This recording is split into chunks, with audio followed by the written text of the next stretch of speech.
business is really warfare, but it's the activity of life itself. You say, well, business means I need to open up a business. Okay, yeah, that's right. But real activity of life has to deal with all the essentials of life that we must provide for ourselves, our families, our future. I have something in my pocket that, gee, where is it? Oh, yeah. I have a gold coin.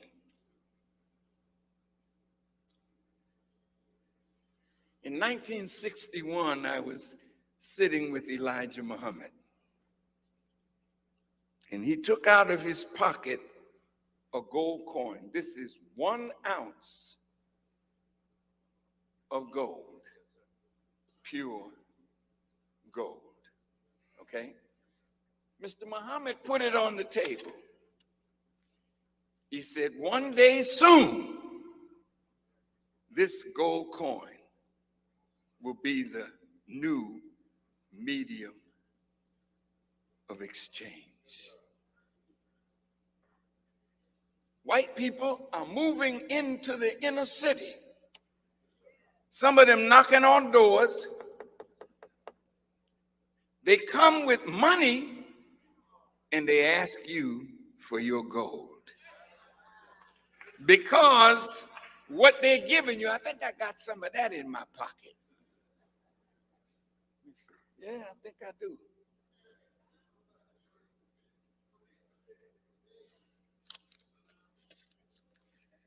Now this is paper. This is not real money. This is real money. Silver as real money. Now you young people, some of the elders in the audience, like myself, this used to be called a silver certificate.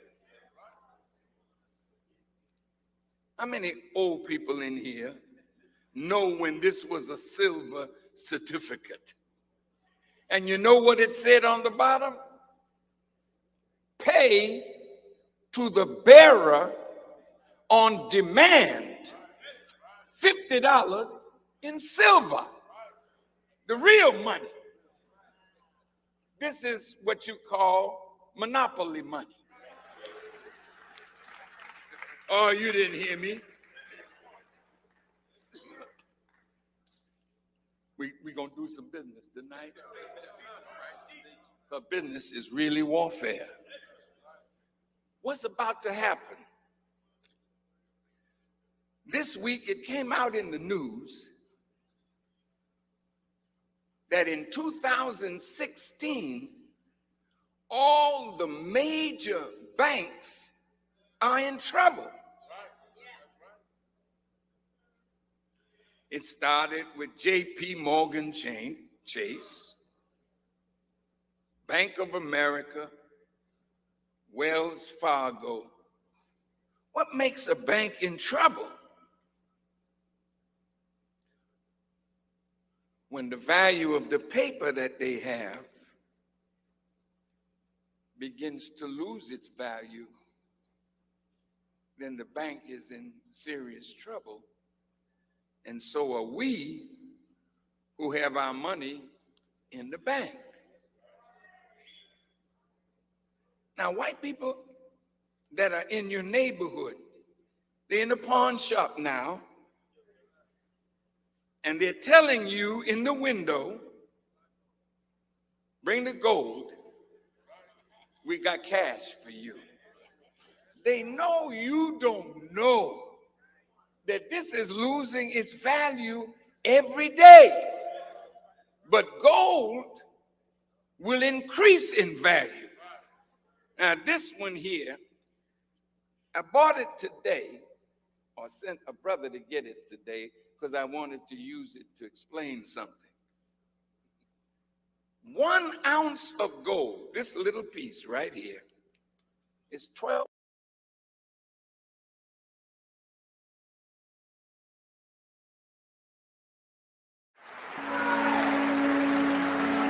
I would like to see at least 100 millionaires among the Muslims in Chicago. If you're rich, I'm rich.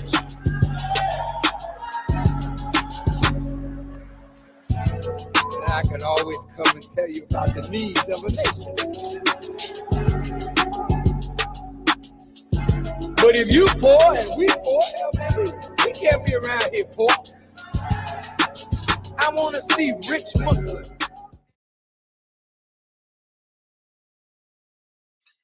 All right. Good evening. Good evening. Greetings, everyone. How's everyone doing?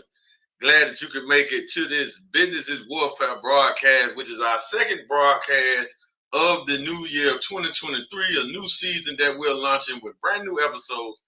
And tonight's episode will be nothing short of amazing, because why?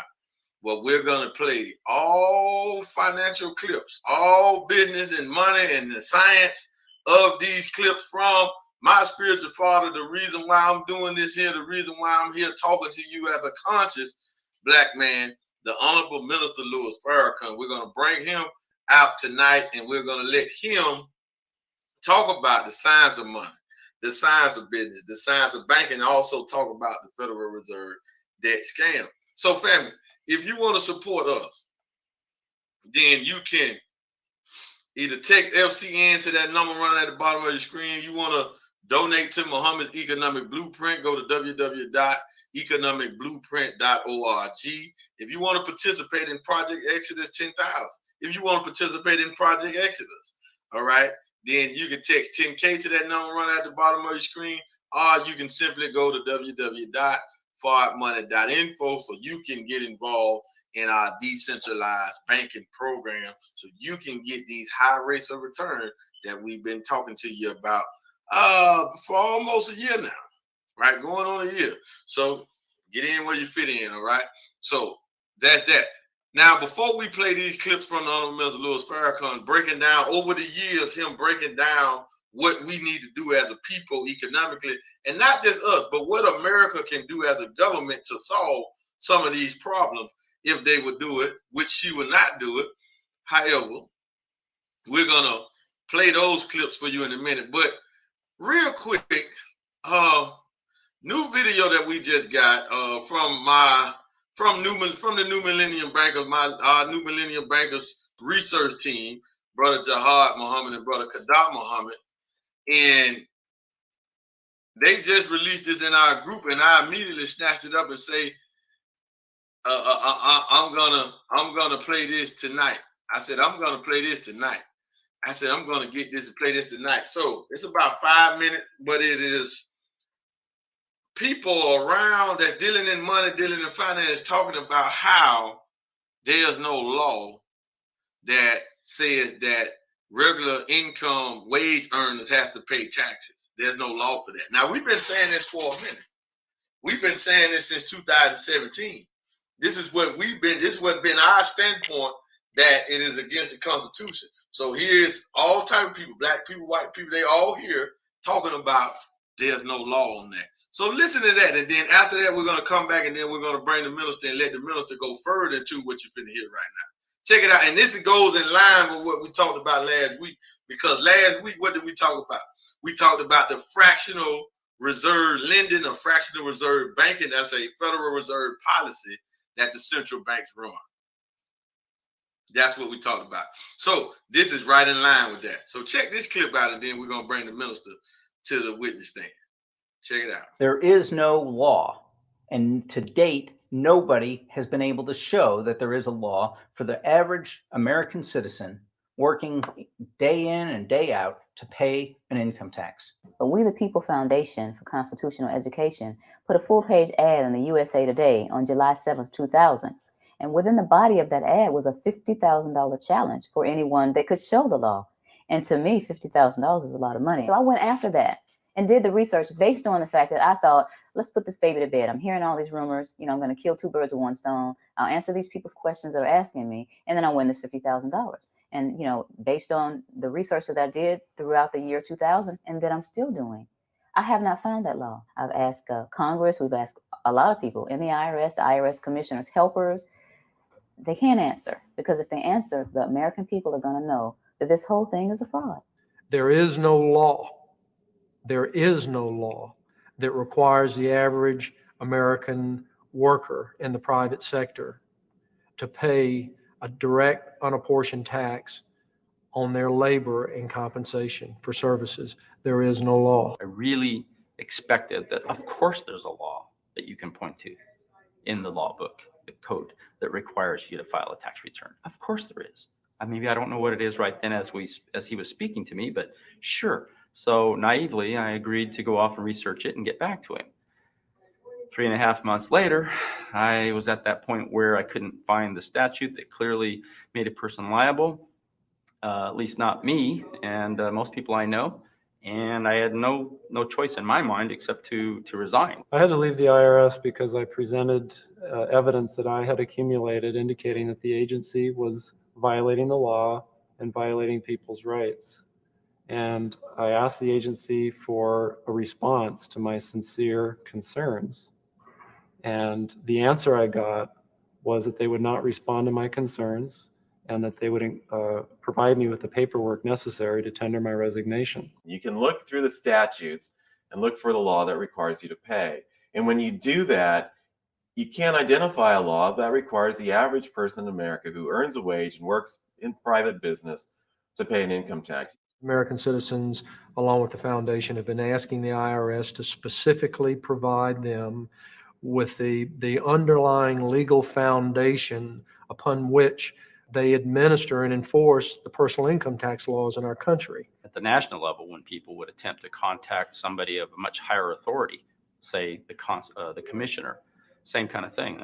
They would get answers that were in effect non-answers. You have to understand that an agency which will unlawfully impose a tax that doesn't exist is not going to care.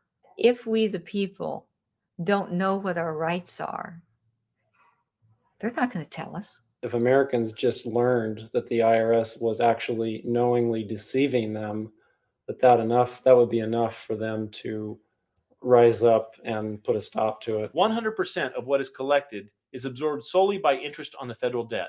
All individual income tax revenues are gone before 1 nickel is spent on the services taxpayers expect from government. People have been told, that you need this income tax system to fund government, which is absolutely ridiculous. My question is, well, if that's true, how did we fund government from 1776 to 1913? The main purpose of the income tax is not to raise revenue, but to redistribute wealth and to control society. A lot of people might say, well, gee, if there wasn't an income tax, what would happen to education? They don't understand that education is paid for the most part, out of state and local taxes, your property tax. People might say, well, how are we going to build and maintain our highways if there's no money coming into the government? We need our highways. There is a tax on every gallon of gasoline that people buy. Proceeds from the income tax do not pay for highway construction. I believe that in both spirit and substance, our tax system has come to be un-American. Death and taxes may be inevitable, but unjust taxes are not. This small booklet includes the Constitution of the United States, the Bill of Rights, the Declaration of Independence. This is a document that every citizen should read. It's a document which freed an entire nation. This is the Internal Revenue Code, and this document and the unlawful application of this document by the Internal Revenue Service has enslaved the nation that this document attempted to free.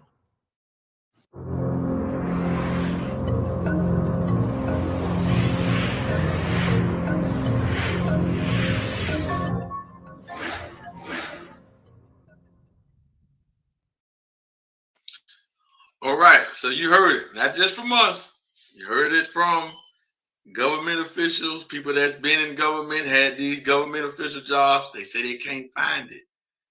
You had the first lady saying that there was an offer of $50,000 for anybody that can find the law in the Constitution where the average wage earner had to pay income taxes.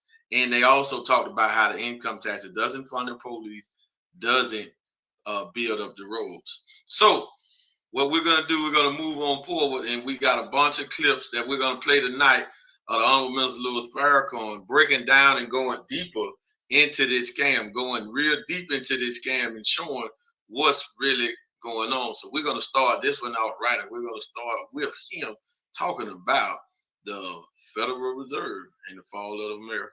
Let's go. Dollar. I recognize that we love the Benjamins.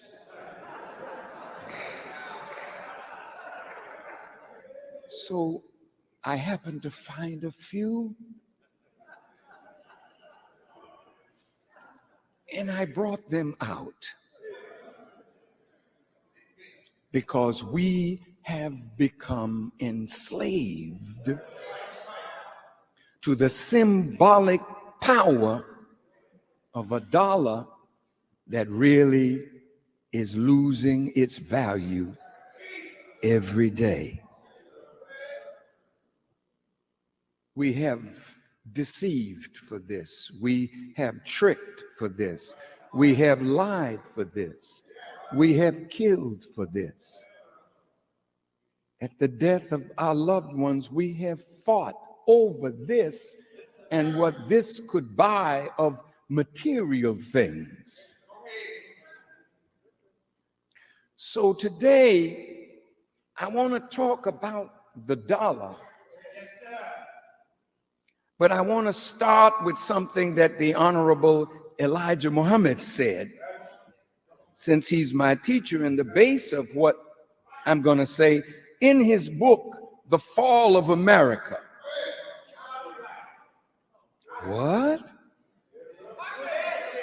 A man wrote a book like that? Yes, he did. And on page 87, he talks about the decline of the dollar. Today, if it is the will of God, I hope to be able to show you why we can no longer trust in this as the God we trust. But we better learn, and quickly, who is the God that we should put trust in, because putting trust in this in a few days,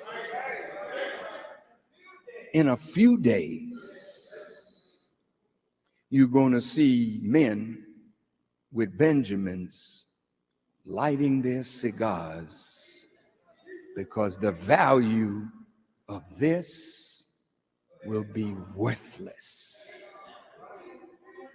Follow us today.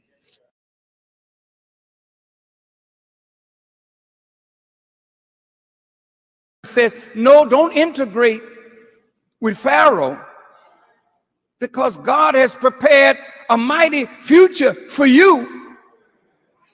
It's these same leaders that will oppose the modern Moses,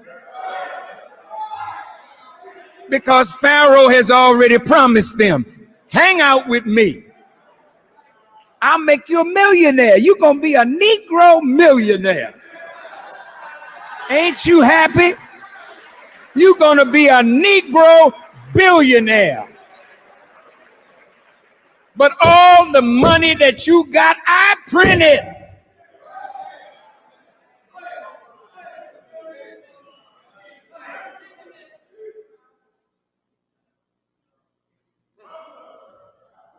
And I can pay you to fight God. And you are dumb enough to think you can win because you have amassed some degree of dollars.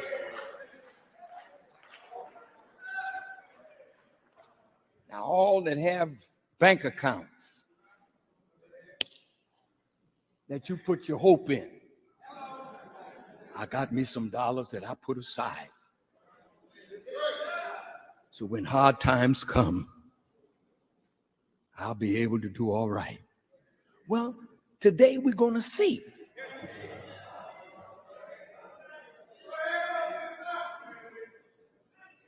Now,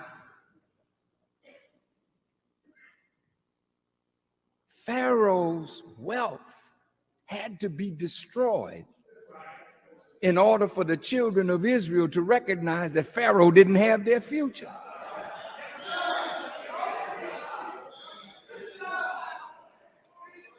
So the wealth of the white man has to be destroyed. So you don't think anymore that they have your future, so you can bow down to them rather than bow down to the God whose finger has moved against their wealth.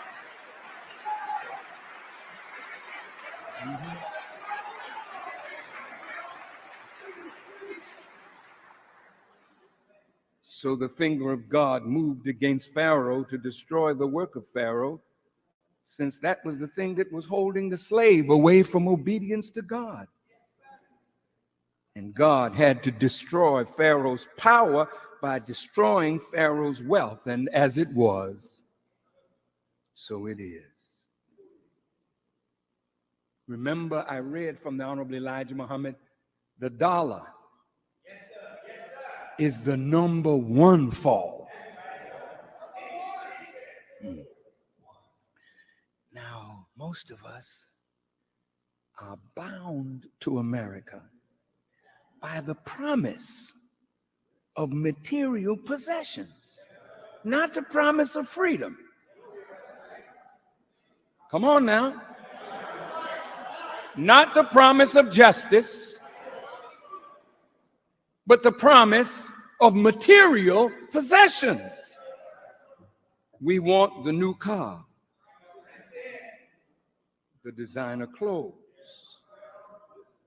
the new home in a better neighborhood. These are the things that lure us to the better paying job, so that we could buy these creature comforts, though we're not free.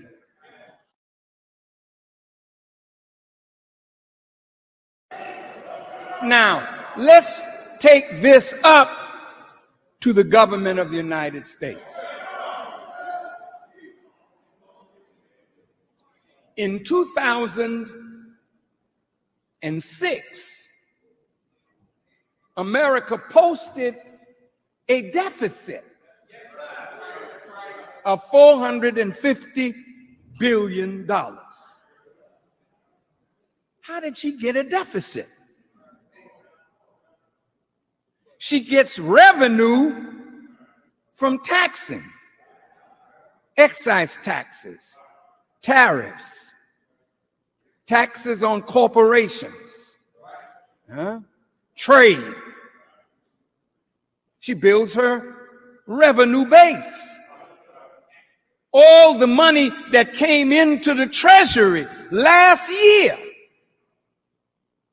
was not enough to equal what she had budgeted for that year.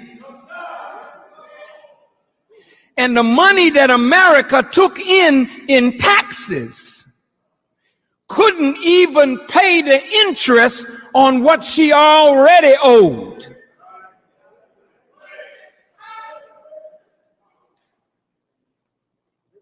So this is called a Federal Reserve note.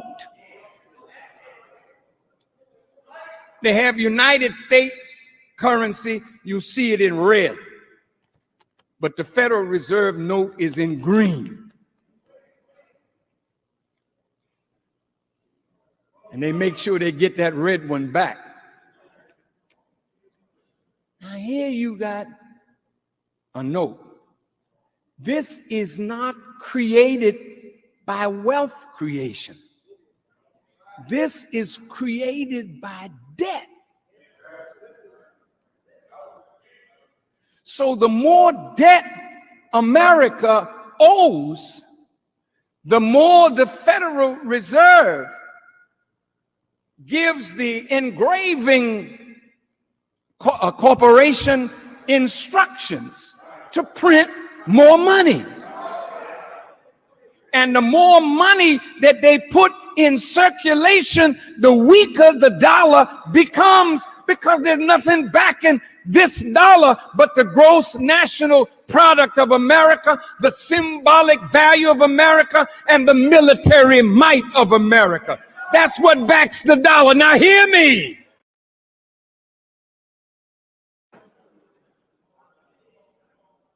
Who are correctly called in the book of Revelation the synagogue of Satan, that have gained control. I want you to hear me. Gain control and set up a central bank in America that is not controlled by the U.S. Congress. And in 1913, the 16th Amendment of the Constitution was ratified, which gives the government the authority to tax the people. Up to 1913, America's debt was controlled by the American citizens, and America was solvent in 1913. She didn't owe nothing. In 1862, Abraham Lincoln imposed income tax on the citizens to pay for the war. 10 years later, 1872, the income tax was repealed. But in 1894, Congress tried to bring it back, and the Supreme Court said it was unconstitutional. But in 1913,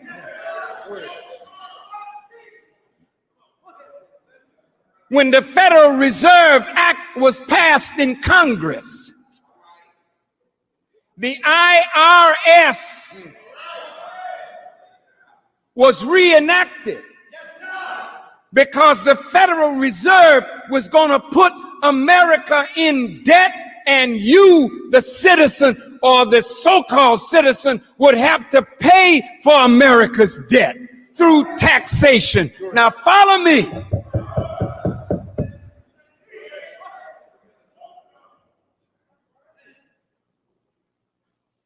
In 1913, Woodrow Wilson was America's president.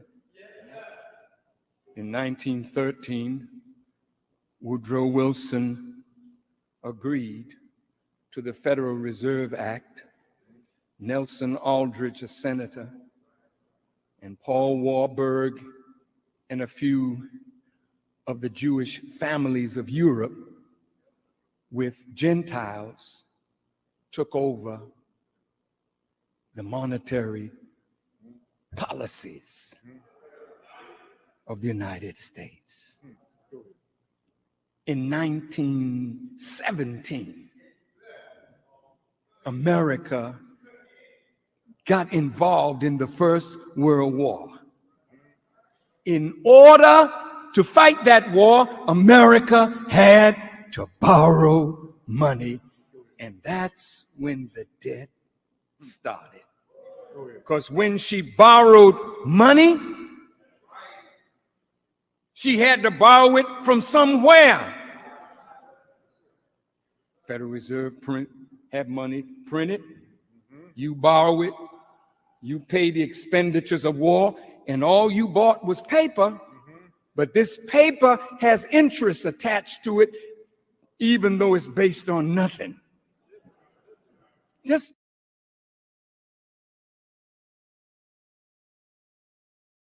is here now. So last Sunday I said Barack Obama inherited the fall of America. He inherited the collapse of her institutions. He inherited the end of her world.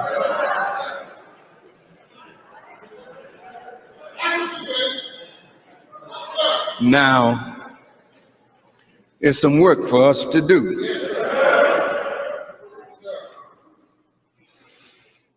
Last week, I talked about the international bankers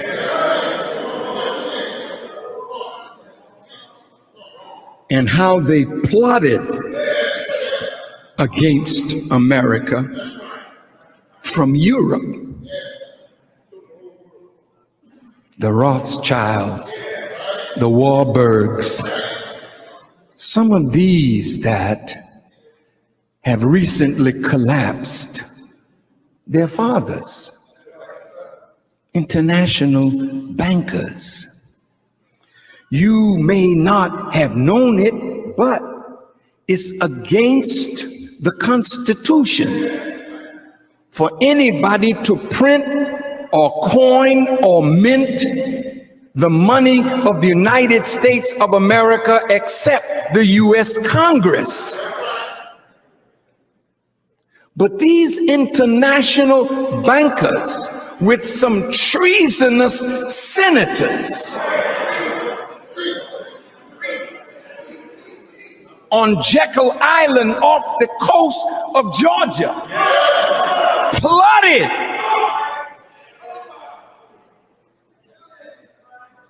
and set up the Federal Reserve Act.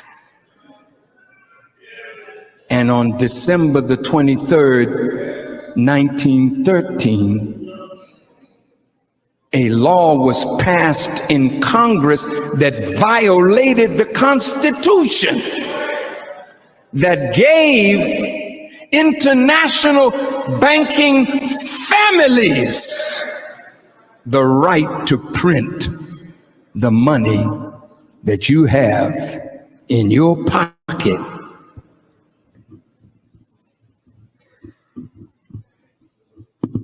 I have a document.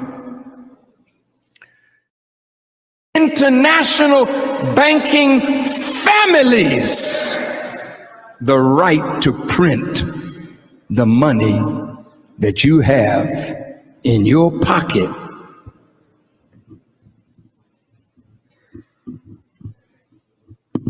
I have a document that shows how America got from $1,400,000,000 in debt in 1913 to now $65.5 trillion in debt. Listen to this. How many of you own your home or are buying your home? Would you raise your hands, please? Okay. Did you know that the debt of America is more than the value of every building that is on 3,000 by 2,000 square miles called the United States of America?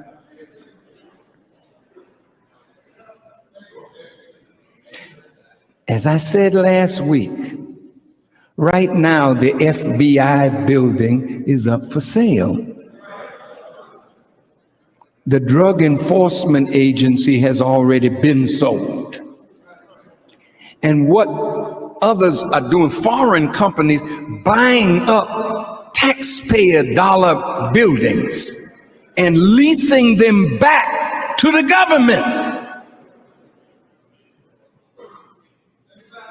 America is broke. Very, very broke. And no matter how much hope you have in the stimulus package, I'm here to tell you what the Honorable Elijah Muhammad said. He said that foreign wars and divine plagues are destroying the economy and the American way of life.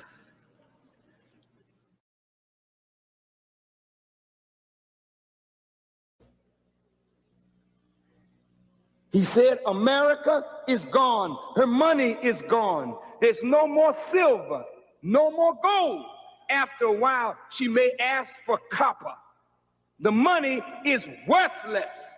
Right now, the money has no value. This used to be a silver certificate that used to say, pay the bearer on demand $1 in silver. You can't get silver for it anymore. You can't get gold for it. It is the wealth of the country that's holding up the dollar. He said, soon you'll see money piled and burning in the streets. There will be another medium of exchange not coming from this country. He said, I warn you because I love you. Now listen to these words. She will fight and continue to fight. He mentioned Vietnam and other areas of Asia. But the last fight will be in East Germany, and there she will be destroyed. Now, I want you to stop with me a minute. I want to talk about East Germany. Now, look. Do we do business like business should be done? Let me hear an answer. In the word business is the word busy. And when you're busy, you're engaged in some focused activity. Business is the activity of life itself. When you are a living organism, you must be engaged in that which preserves and maintains your life. There is no creature that God created that is not busy feeding, sheltering, procreating, extending itself.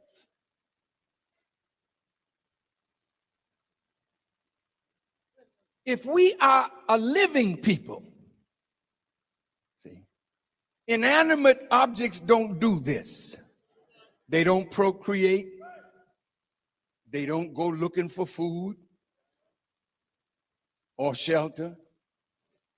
They're inanimate, meaning they're not living. But what about you?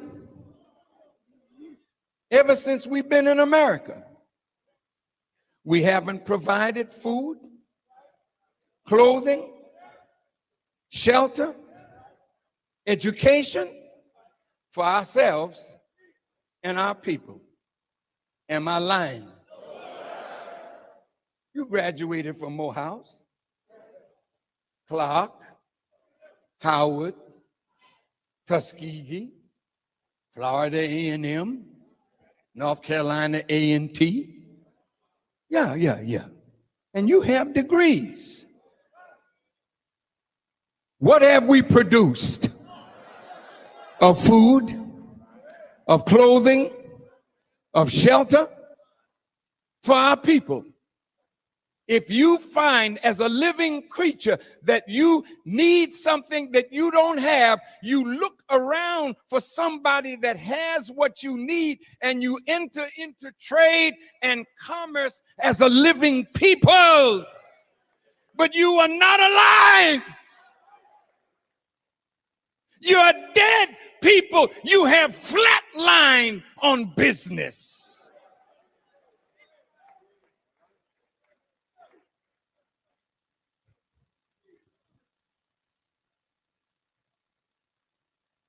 Now, if you look at all the people of the earth, the ones that are the most busy, showing that they have the most life, are the members of the Jewish people. Why are they this way? Because they had the prophets. And they learned well. Now, I'd like to read you something that I found in this book. It talks about the percentage of Jews in America, but the number of Nobel laureates. Their percentage outweighs everybody's. They are the best in science, in medicine, in law, in art, in culture. It's a tremendous people. How did they get it? Through trade and commerce. Our lessons tell us that they set up a trading post. See, they understood the value of commerce. We haven't got it yet. You got brothers and sisters all over the world that you can do business with, but we have no commerce.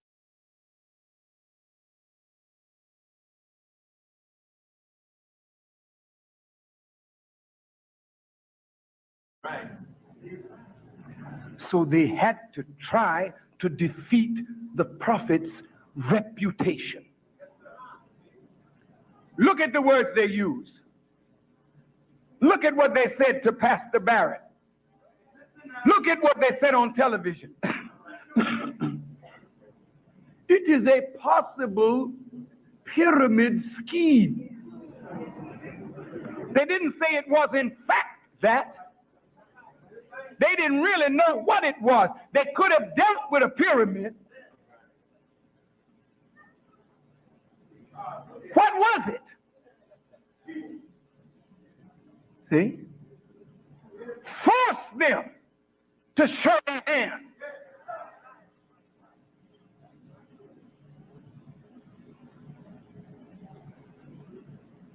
Some believe, look at the words in the press, some believe it to be a pyramid scheme. T.L. Barrett believes it to be an economic development plan. Well, then let's pit our two beliefs together,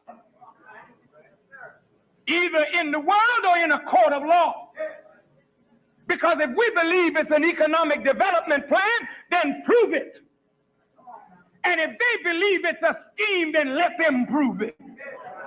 We ain't got a damn thing to prove to rich people except that we're poor and trying to get the hell out of it.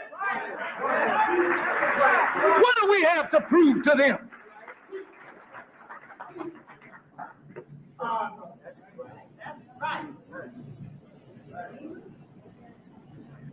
Did you ever ask the Chinese how they built Chinatown? How many of you talk to the Chinese? Mr. Wong, how did you get so many Chinese restaurants in the black community? Was it a business loan from the government? You didn't ask that, did you? Did you? The Koreans just got here a few days ago. Did you ever ask the Koreans, Mr. Korean, Sir, how did you get so many businesses in the black community so fast and just got here yesterday? Did you ask them? The Palestinian refugees, the Lebanese, the people of the Middle East whose area is torn up with war and devastation, and they arrive in America penniless. Did you ever ask them, brother Palestinian, how did you get so many stores in the black community and just got here yesterday? The reason you don't know, because they're not on television. Didn't you hear the old rap, the revolution will not be televised?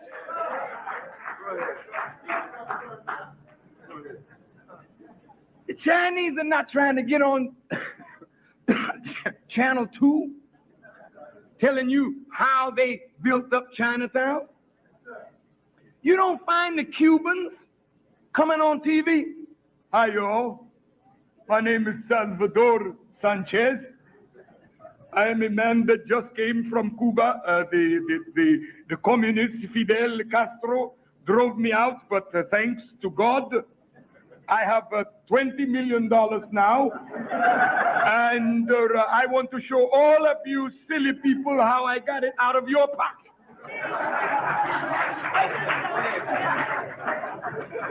You don't hear from the Cubans. You don't hear from the Haitians. You don't hear from the Vietnamese. You don't hear from the Palestinians. You don't hear from nobody who comes to America and networks their money. Go ahead. They got a network going.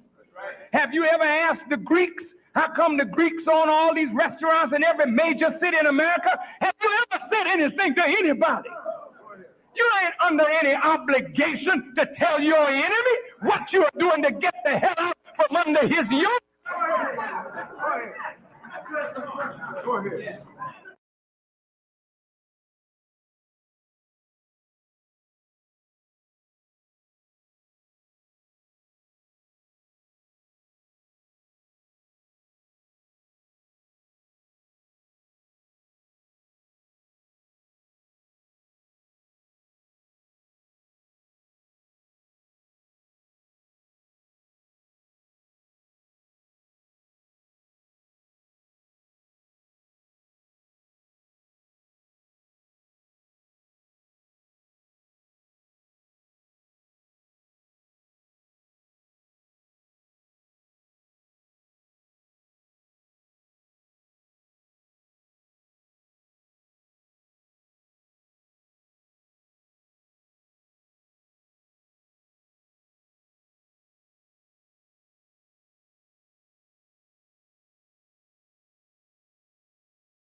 Lord,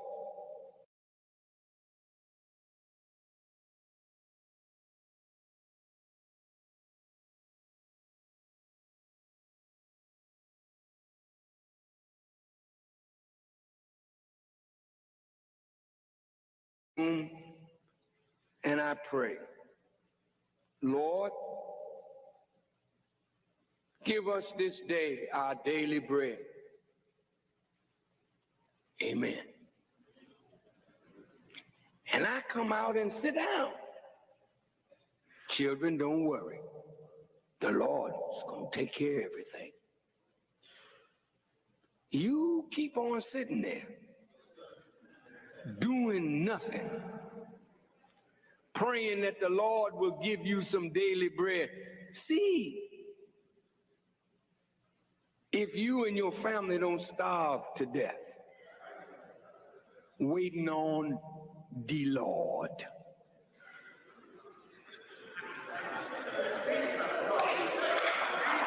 But if you went in your room and said, Lord, give us this day our daily bread. And I know you're going to do it because you got control over conditions. So now, Lord, I'm going to work in my wheat field. I'm plowing it up. And I'm planting wheat because you can't have bread without wheat or flour.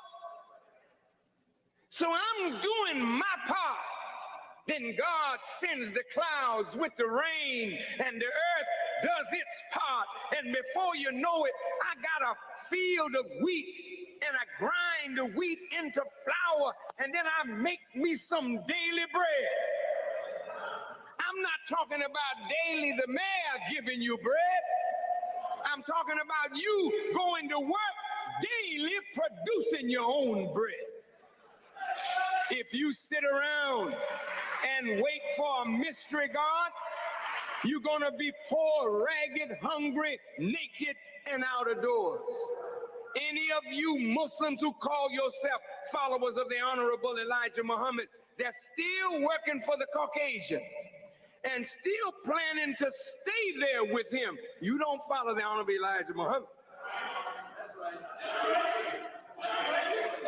If you follow the Honorable Elijah Muhammad, you know that the white man is going to dump black people, and he already has dumped a great portion of us.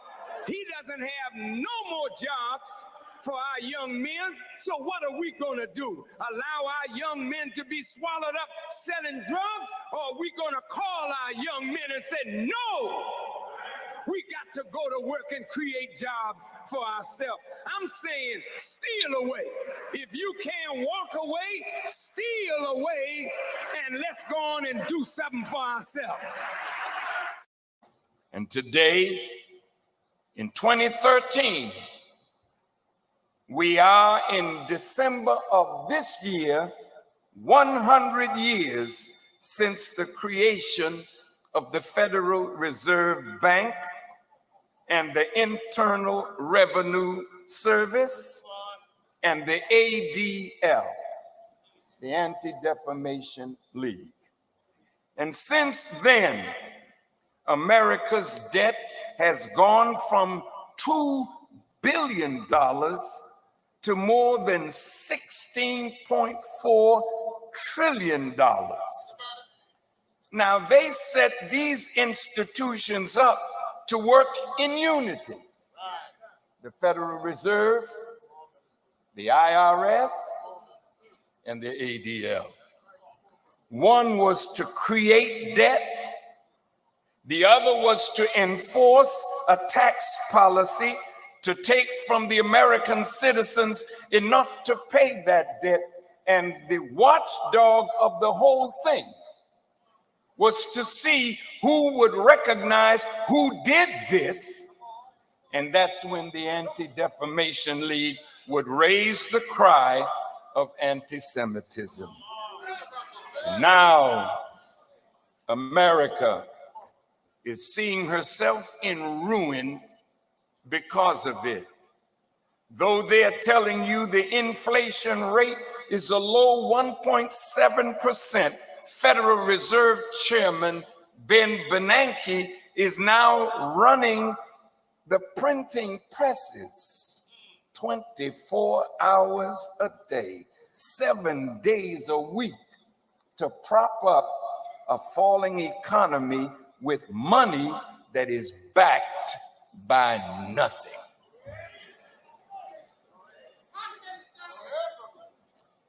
The money that they are printing has no value.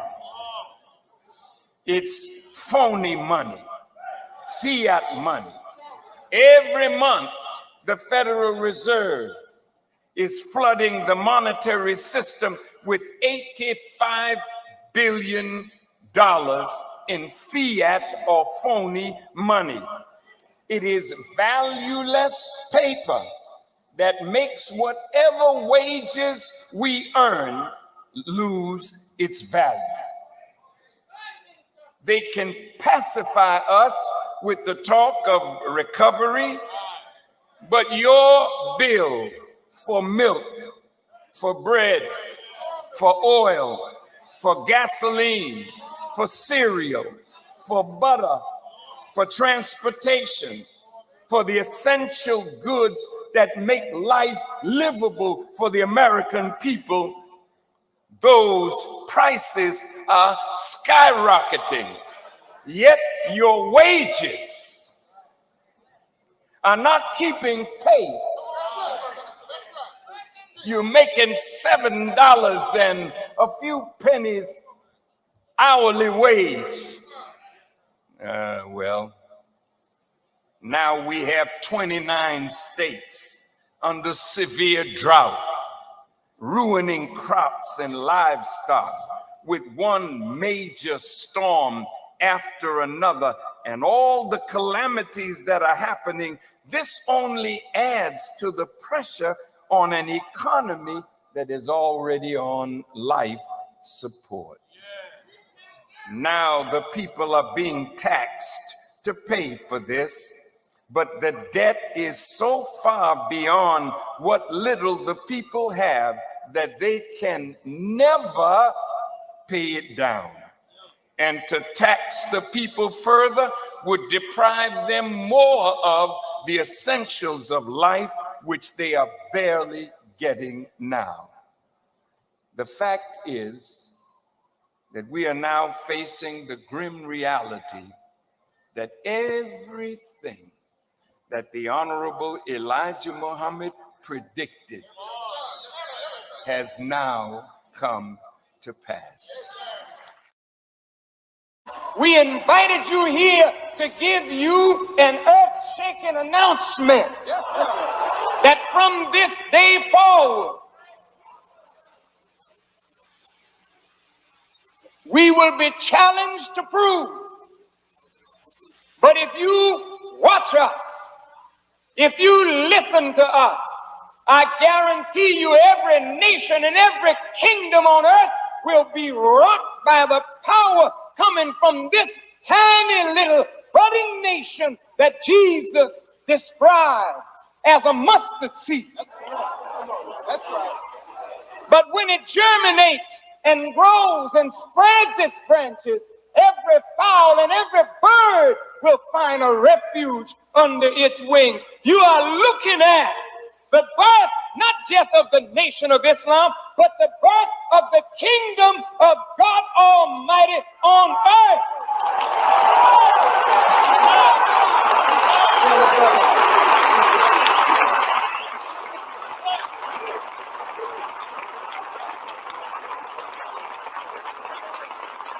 You Muslim scholars, you are looking at the birth of the kingdom of Islam.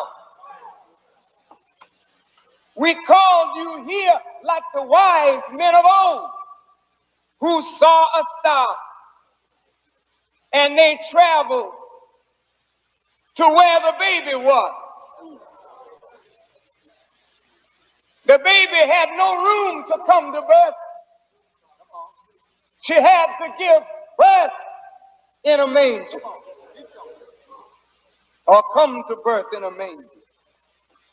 The wise men who saw the baby came bringing gold. What baby needs gold?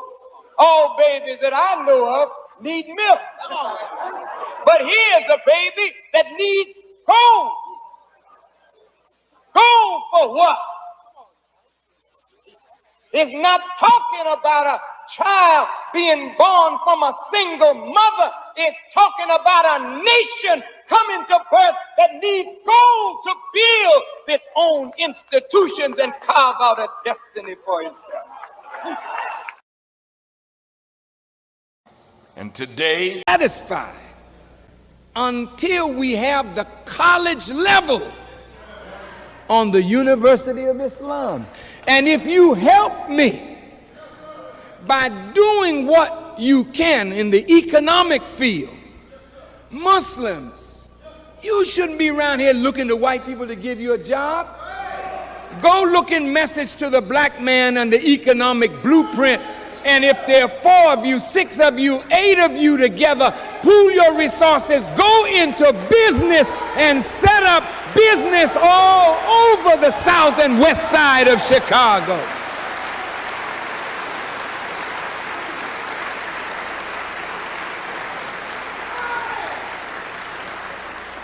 I would like to see at least 100 millionaires among the Muslims in Chicago. If you're rich, I'm rich.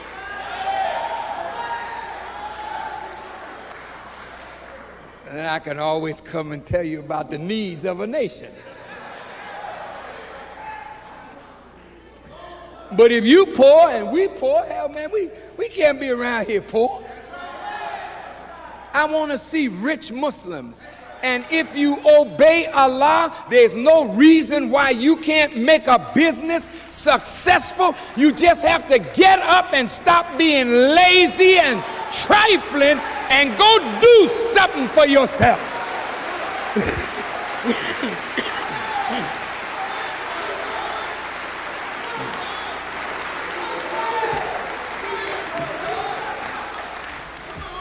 So we're going to put together a trade delegation of Muslims and, well, everybody's a Muslim. But there are those who have not confessed Islam, but they are brilliant in business. We made promises to governments, and we're going to fulfill our promise. There's all kinds of investment opportunities. Diamonds, gold, uranium, oil. I mean, you name it, Africa is open. And the Europeans are coming in with money and they're taking Africa. Well, why can't we go? They're ready to sell gold mines to us. They're ready for us to develop gold. Well, where's Michael Jackson? Where's Shaq O'Neal? Where? We need to pull our moneyed people together and let's do some business now, because we can't build a nation on the charity of the believer. We can only build a nation on a strong economic foundation that's built on business, agriculture, agribusiness. Yes, sir.